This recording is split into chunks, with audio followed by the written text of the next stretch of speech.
الحمد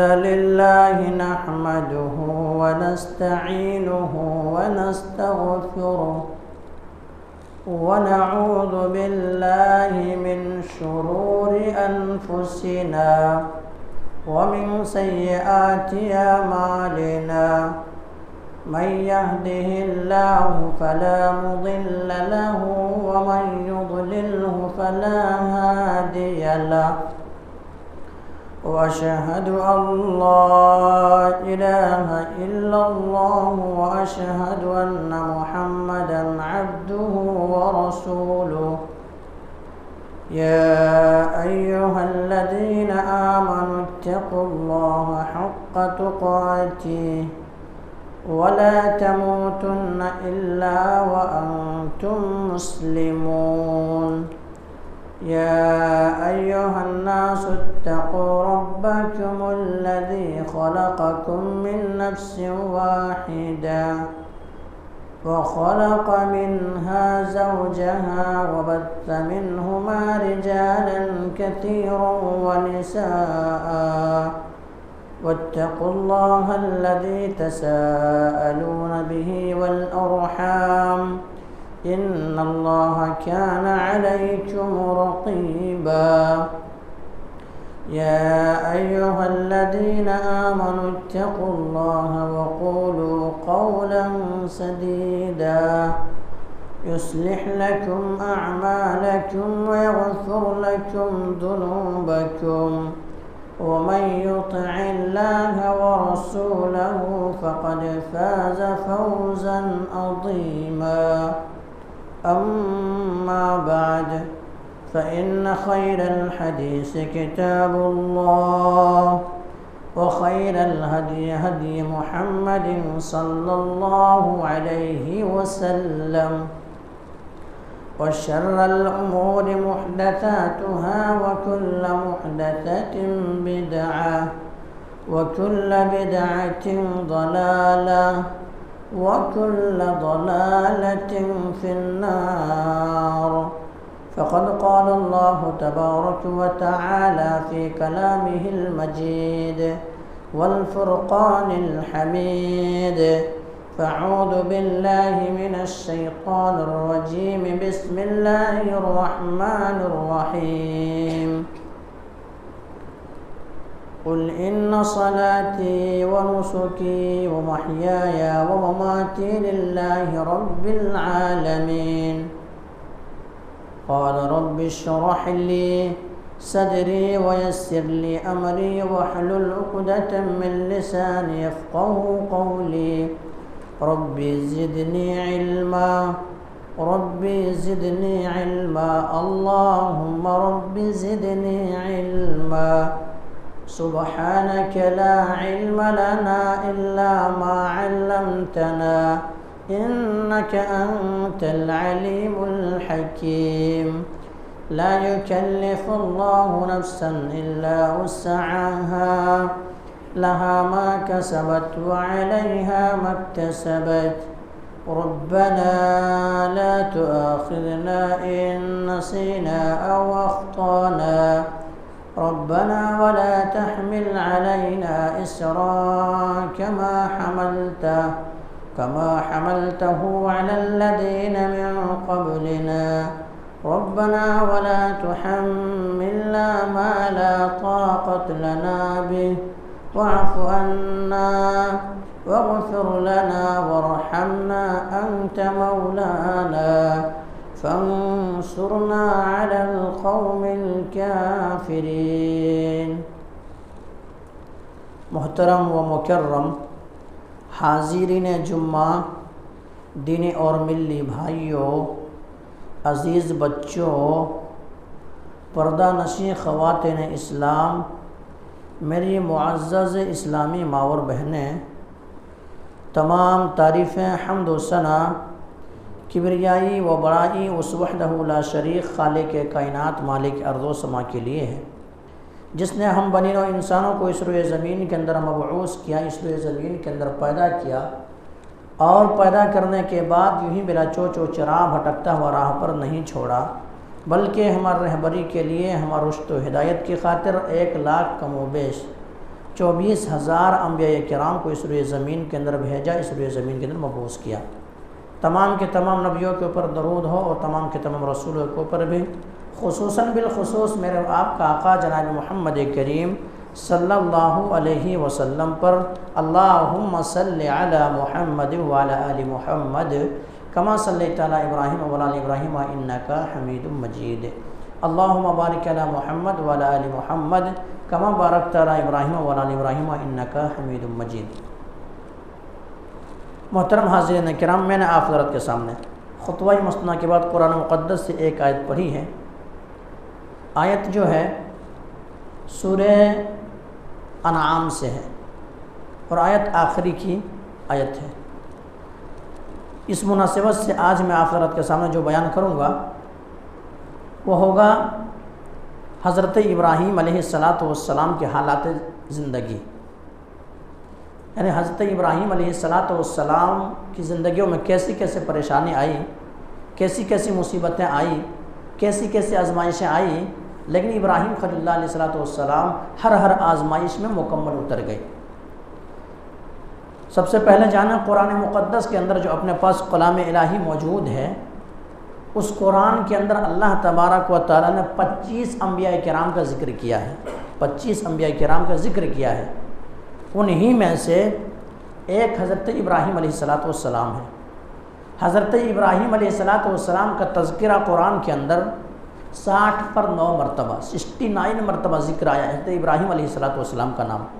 اور اللہ تبارک و تعالیٰ اگر کسی پیغمبر کا نام بار بار قرآن کے اندر لے رہا ہے تو اس سے اہمیت اور فضیلت سمجھ میں آتی ہے۔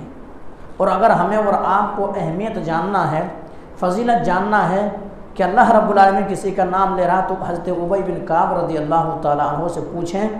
اللہ کے نبی جناب محمد کریم صلی اللہ علیہ وسلم نے ایک مرتبہ ایک صحابی رسول حضرت ابی بن کعب رضی اللہ تعالیٰ عنہ سے کہا کہ ابی مجھے قرآن پڑھ کے سناؤ، ابی مجھے قرآن پڑھ کے سناؤ، کیونکہ قرآن پڑھ کے سنانے کے تعلق سے رب نے کہا کہ ابی سے قرآن سنو۔ وہ صحابی رسول کہتے ہیں اللہ کے نبی جناب محمد کریم صلی اللہ علیہ وسلم کیا اللہ تبارک و تعالیٰ نے گنہگار کا نام لیا ہے؟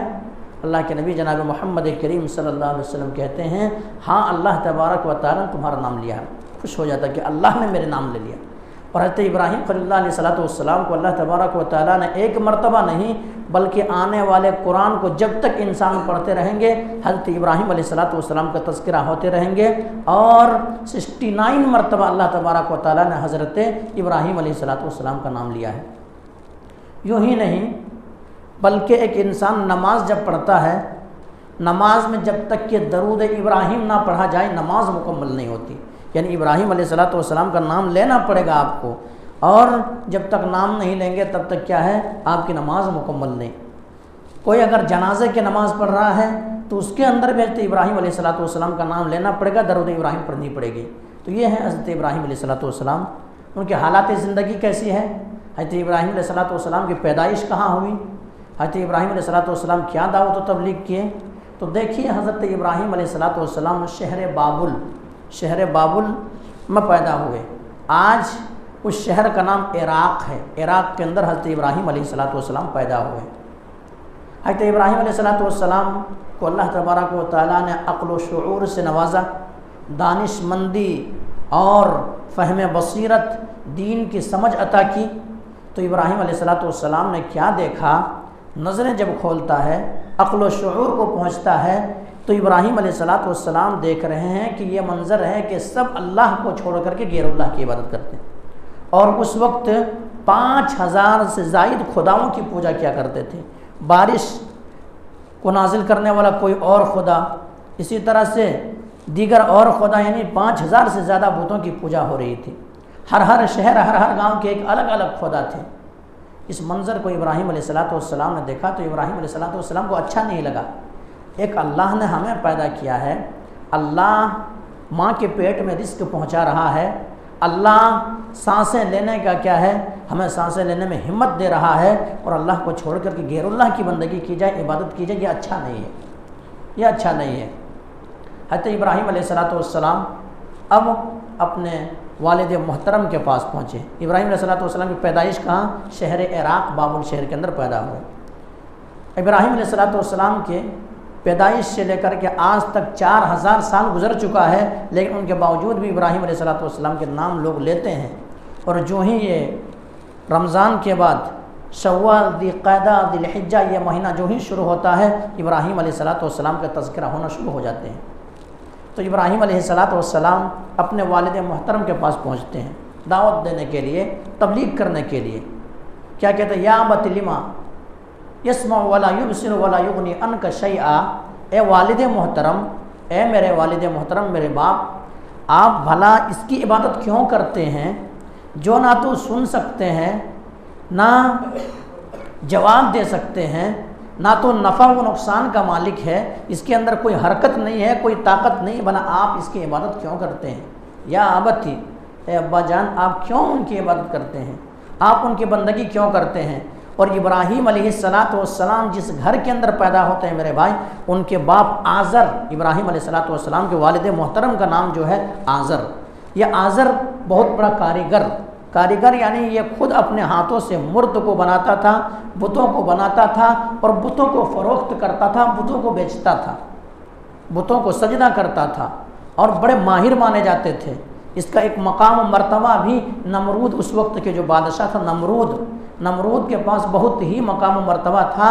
اور جب ابراہیم علیہ السلام نے جب دعوت رکھا ان کے سامنے، تو دعوت کو ٹھکرایا ہی نہیں، بلکہ ابراہیم علیہ السلام کو دھمکی دی۔ ابراہیم علیہ السلام کو دھمکی دی اور کہا قال اراغب انت عن آلہتی یا ابراہیم لئن لم تنتہ لارجمنک وہجرنی ملیا۔ اے ابراہیم، تم اپنے واعظ و نصیحت، اپنے تقریر، اپنے بیان سے باز آ جاؤ، ہمیں سمجھانے کی ضرورت نہیں ہے، ہمیں سمجھانے کی ضرورت نہیں، ورنہ تمہیں سنسار کر دوں گا، گھر سے باہر کر دوں گا، پتھر مار کر کے وہجرنی ملیا، گاؤں محلے سے تمہیں نکال دوں گا۔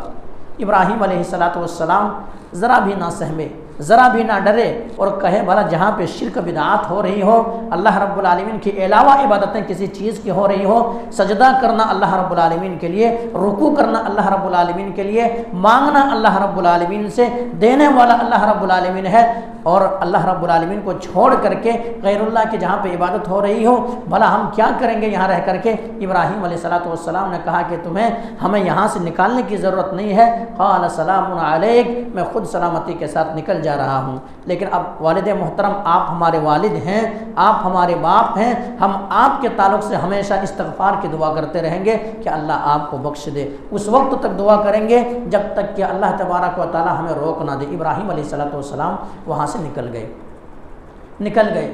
نکل جانے کے بعد کچھ آگے بڑھے، اپنے قوم کے پاس پہنچے، گاؤں والے کے پاس پہنچے، قوم کے پاس پہنچے۔ قوم والے ستاروں کی پوجا کرتے تھے، سورج کی پوجا کرتے تھے، چاند کی پوجا کرتے تھے، اور دیگر چیزوں کی بھی پوجا کرتے تھے۔ آج بھی بہت سارے لوگ ہیں جو سوریہ پوجا یعنی سورج کی پوجا کرتے ہیں۔ آج بھی بہت سارے لوگ ہیں جو ستارے کو دیکھ کر کے اپنے قسمت معلوم کرتے ہیں، آج بھی ہے ایسا، کاہن، جادوگر وغیرہ۔ تو وہ ستارے کی پوجا کرتے تھے، چاند کی پوجا کرتے تھے، سورج کی پوجا کرتے تھے۔ ابراہیم علیہ السلام نے اس منظر کو جب دیکھا تو ابراہیم علیہ السلام نے نظر کو آسمان کی طرح کہا اور کہا کہ دیکھو یہ میرا رب ہے، ستارے کو دیکھ کر کے لوگوں کو سمجھانے کے لیے، یہ دیکھو یہ جو ستارہ ہے یہ میرا رب ہے۔ جب وہ ستارہ ڈوب گیا تو ابراہیم علیہ السلام نے کہا کہ جو ڈوب جاتا ہے وہ ہمارا رب نہیں ہو سکتا ہے۔ اس کے بعد پھر ابراہیم علیہ السلام نے چاند کی طرف دیکھا، اور چاند کی طرف دیکھنے کے بعد ابراہیم علیہ السلام نے کہا یہ ہمارا رب ہے۔ اب چلو چاند، وہ ستارہ تو ڈوب گیا، اب یہ چاند ہمارا رب ہے، لیکن چاند بھی ڈوب گیا تو کہا کہ ڈوب جانے والا ہمارا رب نہیں ہو سکتا ہے۔ اس کے بعد ابراہیم علیہ السلام نے سورج کی طرف دیکھا کہ ہاذا ربی ہاذا اکبر، یہ سب سے بڑا ہے، یہ چمکتا ہوا نظر آ رہا ہے، یہ میرا رب ہو سکتا ہے۔ لیکن جب وہ سورج بھی غروب ہو گیا، سورج بھی ڈوب گیا، ابراہیم علیہ السلام نے کہا کہ یہ میرا رب نہیں ہو سکتا ہے، ڈوب جانے والا رب نہیں ہو سکتا ہے، جو نہیں ڈوبتا ہے وہ رب ہے۔ میرا رب تو وہ ہے لا تأخذہ سنۃ ولا نوم، نہ تو اسے اونگ آتی ہے اور نہ نیند آتی ہے۔ میرا رب تو وہ ہے کہ انسان جس زبان میں پکارے، جب پکارے، چاہے رات کی سناٹا ہو یا کیا ہے تاریخی ہو، جب بھی رب کو پکارے رب عطا کرتا ہے۔ رب تو وہ ہوتا ہے، یہ ڈوبنے والا ہمارا رب کیسے ہو سکتا ہے؟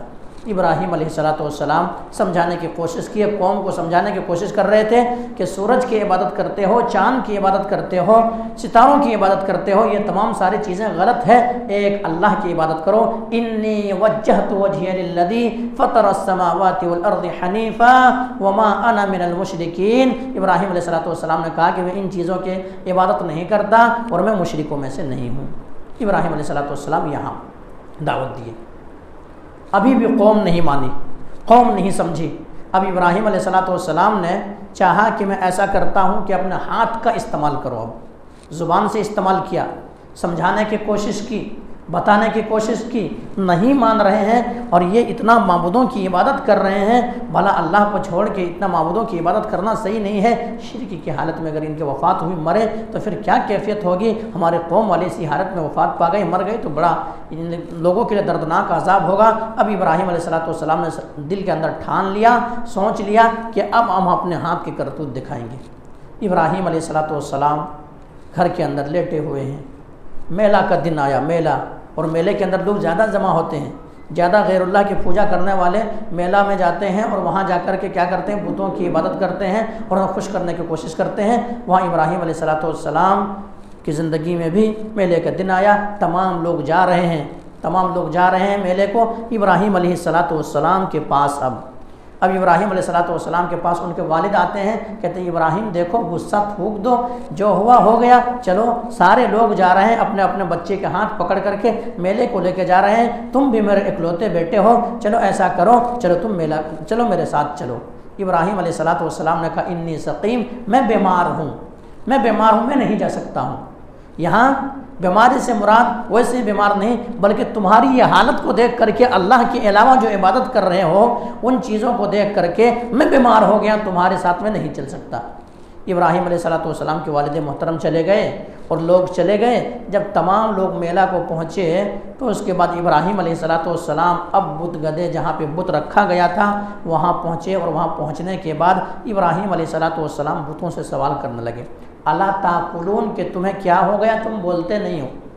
الا تاکلون، تمہیں کیا ہو گیا تم بولتے نہیں؟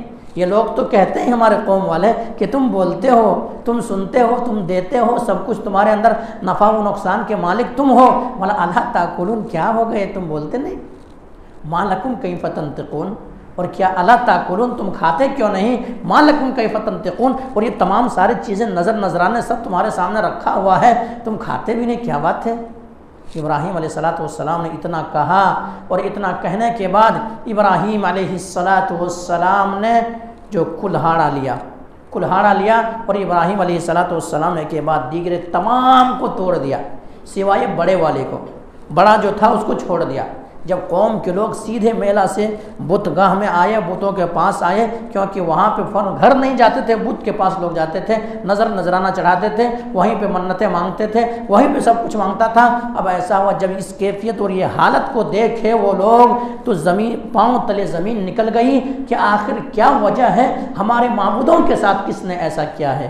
ہمارے معبودوں کے ساتھ، ہمارے بتوں کے ساتھ کس نے یہ درگھٹنا کیا ہے؟ کس نے یہ مارا ہے؟ کیوں توڑ دیا ہے؟ آخرکار تذکرہ ہوتے ہوتے کسی نے کہا فَتَيَذْكُرُهُمْ يُقَالُ لَهُ ابراہیم، ایک ابراہیم علیہ السلام ایک نوجوان ہے جو ہمیشہ ان کے خلاف باتیں کرتا ہے، ہو نہ ہو حضرت ابراہیم علیہ السلام یہ کام کیے، حضرت ابراہیم علیہ السلام یہ کام کیے۔ آخرکار بادشاہ کا حکم ہوتا ہے، نمرود کا حکم ہوتا ہے کہ ابراہیم کو بلایا جائے اور ابراہیم کو بلا کر کے پوچھا جائے کہ آخر کون ایسا کیا۔ ابراہیم علیہ السلام کو بلایا جاتا ہے۔ ابراہیم علیہ السلام اکیلے مرد مجاہد ہیں، باپ روٹھ گئے ہیں، قوم روٹھ گئے ہیں، قبیلے والے گاؤں والے روٹھ گئے ہیں، بادشاہ ناراض ہے، حضرت ابراہیم علیہ السلام اکیلے ہیں۔ ابراہیم علیہ السلام جو ہے آتے ہیں بغیر ڈرے ہوئے، بغیر سہمے ہوئے۔ ابراہیم علیہ السلام سے سوال ہوتا ہے کہ ابراہیم یہ ہمارے معبودوں کے ساتھ کس نے ایسا کیا ہے؟ ہمارے معبودوں کے ساتھ کس نے ایسا کیا ہے؟ ابراہیم علیہ السلام نے کہا کہ دیکھو بڑے سے پوچھ لو، جو بڑا تو صحیح سلامت ہے، ہو سکتا ہے کوئی بات میں ان لوگوں کے درمیان لڑائی ہو گئی ہوگی، جھگڑے ہو گئے ہوں گے، تنازع ہو گیا ہوگا مٹھائی یا کوئی نذرانے کے تعلق سے، تو بڑے کو غصہ آیا ہوگا، بڑے ہی سب کو مار دیا ہوں گے، ہو سکتا ہے۔ اپنے بڑے سے کیوں نہیں پوچھتے؟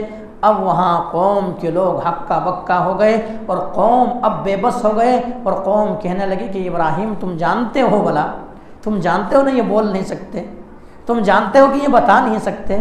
ابراہیم علیہ السلام نے اب سمجھایا، اب دعوت دی، اُفٍّ لَكُمْ وَلِمَ تَعْبُدُونَ مِن دُونِ اللَّهِ أَفَلَا تَعْقِلُونَ۔ ارے تمہاری عقل کہاں چلی گئی پھر؟ یہ جب بول نہیں سکتا، یہ چل نہیں سکتا، یہ پھر نہیں سکتا، یہ نفع و نقصان کا مالک نہیں ہے، بھلا کچھ کر نہیں سکتا، خود اپنا حفاظت نہیں کر سکتا، بھلا تمہاری حفاظت کیسے کریں گے؟ اُفٍّ لَكُمْ وَلِمَ تَعْبُدُونَ مِن دُونِ اللَّهِ أَفَلَا تَعْقِلُونَ۔ کیا تمہارے پاس عقل نہیں ہے؟ اللہ ابراہیم علیہ السلام جواب دیا، ہکا بکا ہو گئے۔ یہی ہوتا ہے کہ جادو اسی کو کہا جاتا ہے جو سر چڑھ کے بولے وجاء الحق وزهق الباطل، جب حق آ جاتی ہے باطل مٹ جاتا ہے، اور باطل مٹنے کے لیے ہے۔ اس حالت کو دیکھنے کے بعد اب لوگوں نے کہا ابراہیم کو سزا دیا جائے، ابراہیم کو سزا دیا جائے۔ قالوا حرقوا وانصروا آلہتکم، اب ایسا کرو ابراہیم کو سزا دیا جائے اور اپنے معبودوں کی مدد کی جائے، اپنے معبودوں کی عبادت کی جائے، مدد کی جائے۔ ابھی یہ مدد کرتا تھا، اب قوم والے سمجھے ہم مدد کریں گے معبودوں کے۔ ایسا معبود ہی کیوں جو انسان کی مدد کے محتاج ہو۔ آخرکار بادشاہ نے حکم دیا، ابراہیم علیہ السلام کو جلانے کا حکم دیا گیا، اور لکڑیاں جمع ہونے لگی، لکڑیاں جمع ہونے لگی۔ مورخین نے لکھا ہے، تاریخ نگاروں نے لکھا ہے، سیرت نگاروں نے لکھا ہے کہ اتنا زیادہ لکڑیاں جمع کی گئی، اتنا زیادہ لکڑیاں کی گئی کہ آج تک دنیا نے ویسا آگ نہ تو دیکھا ہے، نہ قیامت تک دیکھے گا۔ یہاں تک کہ اگر کوئی بیمار پڑ جاتے تو یہی منتیں مانگتے کہ اگر میں صحیح ہو گیا تو ابراہیم علیہ السلام کو جو جلانے کے لیے جہاں پہ لکڑیاں جمع کی جا رہی ہیں وہاں جا کر کے ہم لکڑی اتنا نذرانہ یا نذر کریں گے، اتنا دیں گے۔ کسی کے گھر پہ اگر بچہ پیدا نہ ہوتا تو یہ سوچتے کہ اگر ہمارے گھر کے اندر بچہ پیدا ہو گیا تو ہم کیا کریں گے؟ اپنے معبودوں کی مدد کریں گے، وہاں لکڑیاں جمع کریں گے۔ آخرکار لکڑیاں اکٹھی ہو گئی، بہت زیادہ لکڑیاں جمع ہو گئی۔ ہو جانے کے بعد ان لکڑیوں میں آگ لگایا گیا۔ آگ جب لگایا گیا تو اتنا ان کے آگ کی اونچائی، اگر کوئی پرندے ان کے سامنے سے گزرتا، آگ کے اوپر سے گزرتا تو آگ کے اوپر سے گزرنے کی وجہ سے وہ پرندے جھلس جاتے، پرندے اسی آگ میں گر جاتے۔ اتنا خطرناک آگ تیار کی گئی۔ اب ان لوگوں کو سمجھ میں نہیں آ رہی ہے کہ آخرکار اس آگ کے قریب جائے کون۔ ابراہیم علیہ السلام کے لیے تو لکڑی جمع کر دی گئی، ابراہیم علیہ السلام کو تو جلانے کے لیے کیا ہے؟ جلانے کے لیے لکڑیاں جمع کی گئی، آگ لگائی گئی۔ اب کیسے ڈالا جائے اس کے اندر؟ سارے لوگ ہکا بکا ہو گئے۔ آخرکار ایک کاریگر تھا وہاں پہ جس نے کہا منجنیک، گلیل کی شکل میں ایک چیز ہوتا ہے کہ اس کو بنایا جائے، اور اس کو بنانے کے بعد ابراہیم علیہ السلام کو آگ میں ڈال دیا جائے۔ آخرکار منجنیک بنائی گئی، ابراہیم علیہ السلام کو آگ میں ڈال دیا گیا۔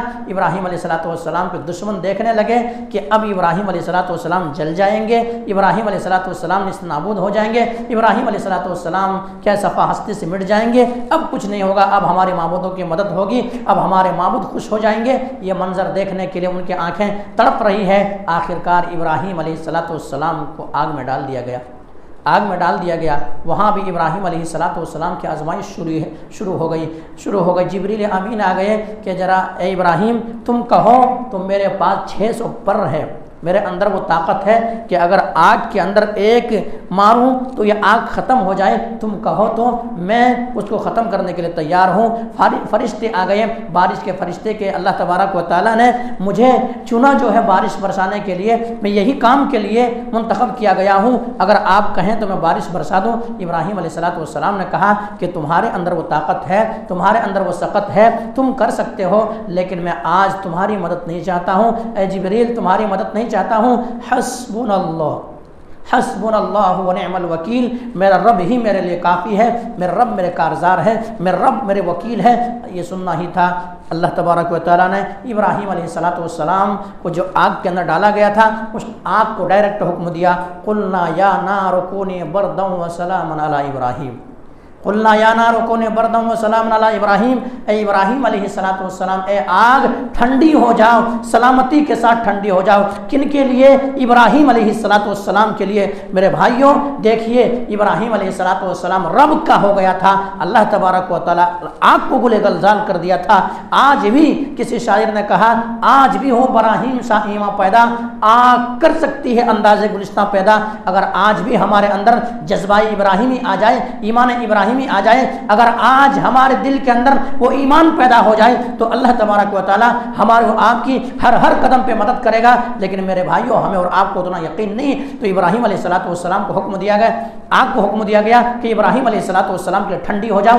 آگ ٹھنڈی ہو گئی، گلے گلزار بن گئی، لوگ دیکھنے لگے، اتنا بڑا معجزہ دیکھا، لیکن آنکھیں پھٹی کی پھٹی رہ گئی، کوئی ایمان نہیں لائے۔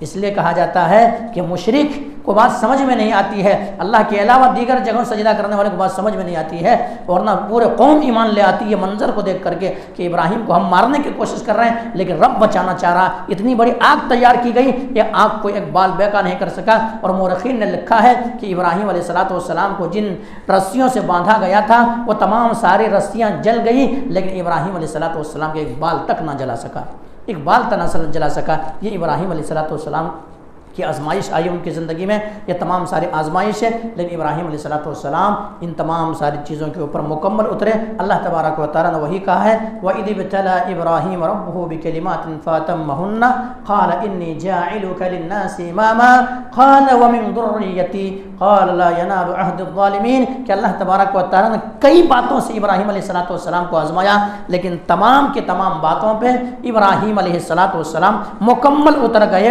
اور اللہ تبارک و تعالیٰ نے جو ہی حکم دیا، قالوا اسلمنا، فوراً کہا اللہ ہم تیرے بات کو ماننے کے لیے تیار ہیں، ہم تیرے بات کو ماننے کے لیے تیار ہیں۔ اسلمنا، ہم ایمان لے آئے، ہم سر تسلیم کر دیے، ہم تمہارے سامنے سجدہ ریز ہو گئے، اے اللہ تیرا حکم ہے۔ اور ابراہیم علیہ السلام نے کہا، قل ان صلاتی و نسکی، میری نماز، میری قربانی، میرا جینا، میرا مرنا سب اللہ رب العالمین کے لیے ہے۔